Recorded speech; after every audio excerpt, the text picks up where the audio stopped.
All right, we're in. We're in like land. We're talking about, God, we had some really good. How do you like this background? We had some good ones recently. The last couple has been really good. Last three, since coming back from break. They will go up the 5th, 6th, definitely.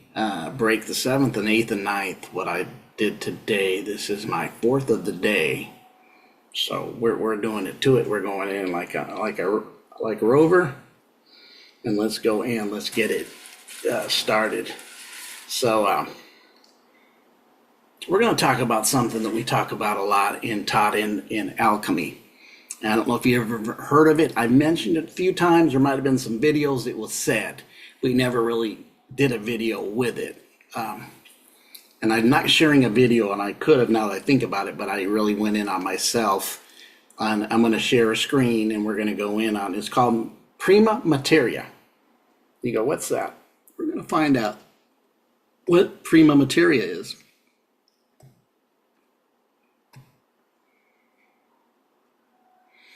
Yes, Prima Materia.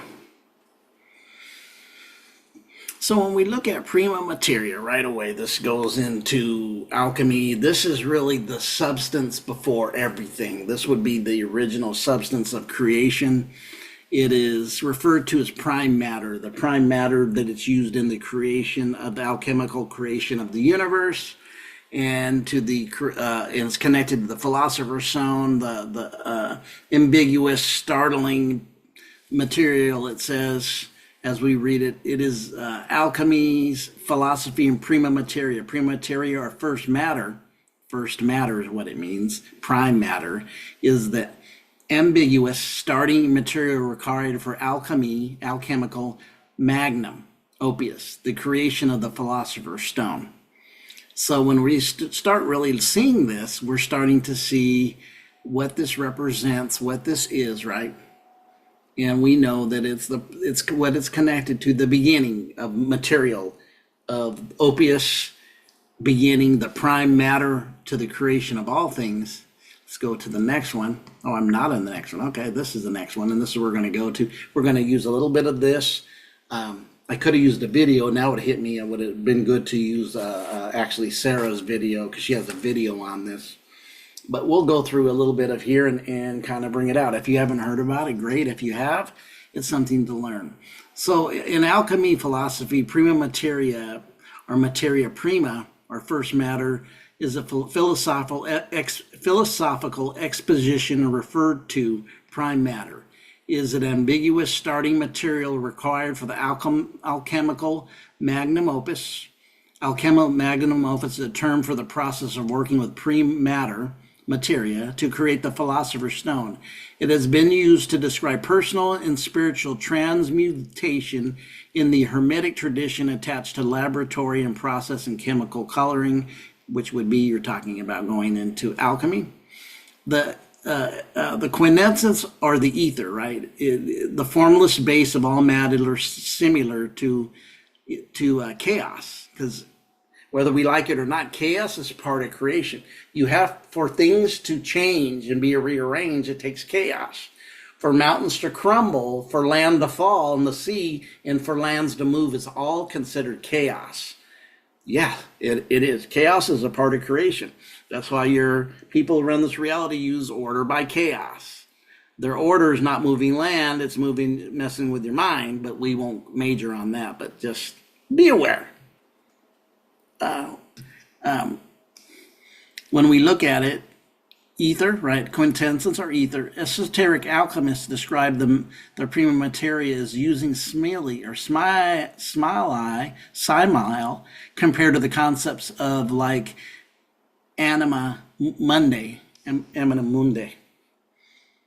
The prima materia is sometimes attributed to Aristotle. The earliest roots of the idea can be found in the philosophy of Anaxagoras, who described nous in relation to let's see what this is, see if it pops up. This person was Anaxagoras. Anaxagoras was a pre-Socratic Greek philosopher born in Chazomene at a time when Asia Minor was under the control of the Persian Empire. Anaxagoras came to Athens. Anaxagoras came to Athens.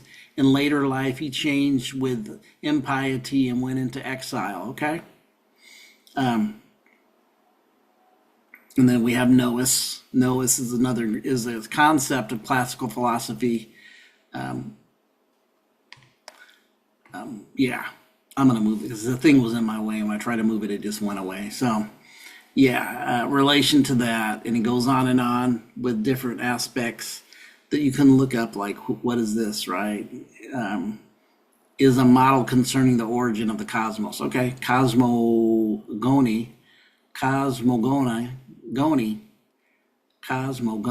I hope that's how you say it. I could be slaughtering it, but I think it's right. Is any model concerning the origin of cosmos or universe, which alchemy developed in Greco-Roman Egypt on the foundations of Greek philosophy, included the concept of prima materia, has a central tenet. Mary Ann Atwood uses words attributed to Arnaldus de Villanova to describe the role of prima materia in the fundamental theory of alchemy. There's abides in nature a certain pure matter which, being discovered and brought to art perfection, converts itself proportionately all the imperfect bodies what it touches. Although the descriptions of prima materia has changed throughout history, the concept remained central to alchemical thought. And this is what many believe now, that is being called dark matter. That we're hearing the dark matter. This is the substance that molds and can change and can create aspects from the beginning of the foundation that becomes the physical, right? We're looking at the prime material for the created value, and it definitely, many feel this is the black matter, dark matter, right? You go down, since prima, go down here is the universal nature of it. Authors uses smileys to describe the universal nature of the prima materia. Arthur Edward Waite states that all alchemical writers concealed its true name, since the prima materia was all the qualities and properties of elementary things. The names of the kind of things were assigned to it all. And what I'm seeing here, it could be just every aspect of the elements being one at this time, and being a source of one when being used.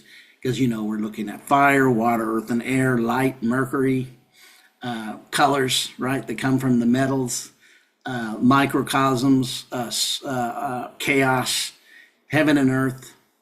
It even is hermaphroditic monsters to heaven and earth. There's nothing more wonderful in the world. It begets itself, which is deep. It creates itself. It conceives itself, so it births within itself, a unity birth, right? Like one person creating through itself, not needing a partner, and gives birth to itself. That's heavy. And that would be the many now would say that would be the dark matter, is really the prima materia.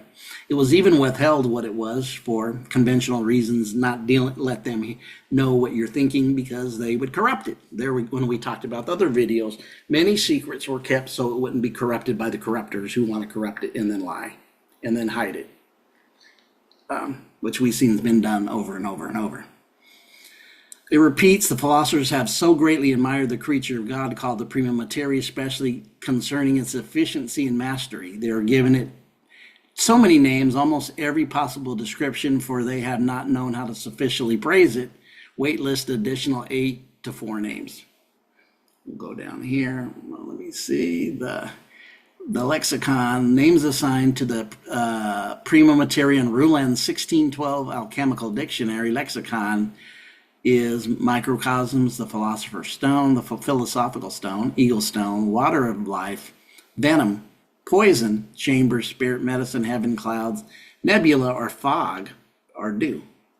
Pretty cool. Oh, even dew, shade, moon, stella, signata, Lucifer, permanent water, fiery burning water, salt of nitre, and on and on and on. You can see the bride, spouse, mother, Eve. A lot of these even see boiling milk, honey, spiritual blood. A lot of names here. Keep going. Magnesia, magnet. All right, all right. It keeps going. A lot of stuff here. Venus, healer, angel, violet light, not violent, violet. All right. So what we see here is the substance of which all things come from, is what they're telling you prima materia is. The substance which all things come from, the prima materia. And this is very ancient. You can see some say it's the dark matter, and you can see it creates itself within itself and even mates with itself, being almost like a hermaphrodite, right? A hermaphrodite, that it's sufficient with its own self to create within its own self, like bringing forth the seed by plant, or what we would see when we see above and below, the one we say that's being demonized as being something that is wrong. What's his name? The goat god that they use in occultic Hollywood and all that, which is being demonized. We know the ancient meaning of it was a hermaphrodite, a feminine and masculine energy within that creates the universe. That's really what it means before it was demonized by the ones who are always taking something and making it what they want it to be, and everybody jumps on that instead of finding out what did it mean before the corruptors corrupted it. And when you do that, you kind of know the truth is more than this is not necessarily bad. When it's from Hollywood, the movie industry, we say, oh, they're part of this, but really it's about opening up your eye, being able to see spiritual aspects of things. The pineal gland, known as the third eye. In Christianity, the single eye. Yeah, Christianity. I know you dogma people don't buy it, but Jesus said, pluck out if your eye offend thee, pluck it out. He said, if your eye be double, right, pluck one out, meaning having a single eye, meaning your third eye to be turned on and get your duality balanced so you could have a singularity. Come on now. It's not dogma in history. It's all allegorical. Everyone. I know people in mental health that know people that would read the Bible with their mental health and actually literally plucked out their eyes. It's facts. It's happened. A lot of times, more than you would realize this has happened. But anyways, little prima materia. It's time to wake up what these terms are. This is science. The holy science. Synchronicity is a holy synchronicity. Secretism is a science. Did you know that? It's a science. It's a holy science. It's called the holy science because it is the holy science. And when you know it's the holy science, guess what happens or doesn't happen with the holy science? It ends up being that you think it's just, religious or just, it's easy for the powers that be, to put things and to make you, unless you wake up and realize the ones not to trust are the ones in power. Those who not to believe are not to believe them. Because like Jim Morrison said in the movie The Doors, or in the song, what is it, LA Woman? When you know they are a liar. When you know the liars lie. Why would you believe when you know liars lie? You don't when you know. You're always going to decode. When something said, look left, look right. Scan the whole thing. Scan 360. Because trying to get your attention on something is because something else is happening. Is the real deal. This one's kind of an illusion happening, just real. As we had a video with our Seven Bomar about Marduk in Elon. Yeah. But anyways, this is Prima Materia. This is definitely an alchemy, the Philosopher's Stone, all these aspects of spirituality that have been out that we never were initiated to in secret societies, but we are being initiated within our own initiations.